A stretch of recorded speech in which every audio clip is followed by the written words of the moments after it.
గురువారం జరిగిన మ్యాచ్‌లో వింటేజ్ విరాట్ కోహ్లీని చూశారు. అబ్బబ్బా!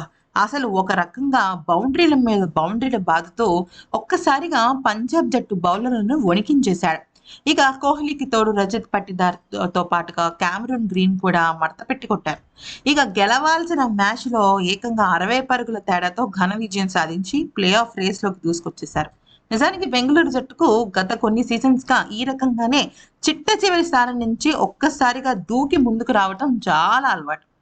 అయితే ఇక నిన్న ఒక వింత సంఘటన చోటు చేసుకుంది. సాధారణంగా ప్రత్యర్థి జట్టు ఫ్రాంచైజీ ఓనర్స్ ఆహ్, వేరే జట్టు ఆటగాళ్ళు విజృంభిస్తున్నా, వరుసగా వికెట్లు తీస్తున్నా, బౌండరీలు కొడుతున్నా కూడా బాధపడుతుంటారు. కానీ నిన్న 92 పరుగులకు విరాట్ కోహ్లీ దూకుడుగా ఆడుతూనే ఔట్ అయిపోయాడు. అయితే ఔట్ అయిపోయి మైదానాన్ని వీడుతూ అక్కడ మన డ్రెస్సింగ్ రూమ్‌కెళ్తున్న సమయంలో పంజాబ్ జట్టు ఫ్రాంచైజీ ఓనర్ ప్రీతి జింటా అయ్యో! ఇలా జరిగిందేంటి అన్నట్టుగా ఒక ఎక్స్‌ప్రెషన్ ఇచ్చింది. అది కాస్త వెంటనే బ్రాడ్‌కాస్టర్స్ ఫోకస్ చేసి జూమ్ చేసేసారు.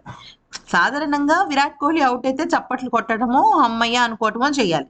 కానీ అయ్యో పాపం అన్నట్టుగా ఆవిడ ఎక్స్‌ప్రెషన్ విరాట్ కోహ్లీకి ఎంత అభిమానో, అలాగే సెంచరీకి ఎంత అభిమానో తెలుస్తుంది. మరొక వైపు విరాట్ కోహ్లీ భార్య అనుష్క శర్మ కూడా లేచి స్టాండింగ్ ఓవియేషన్ ఇచ్చి తన భర్త విషయంలో చప్పట్లు కొట్టడం అందరినీ కూడా హ్యాపీగా ఫీల్ అయ్యేలా చేసింది. ఎందుకనంటే సెంచరీ మిస్ అయిన క్రమంలో విరాట్ కోహ్లీ ఎక్కడైనా బాధపడతాడని అనుకుంటే తనకి ఇటువంటి గొప్ప అరుదైన గౌరవం దక్కడం నిజంగా హ్యాట్స్ ఆఫ్ అనే చెప్పుకోవాలి.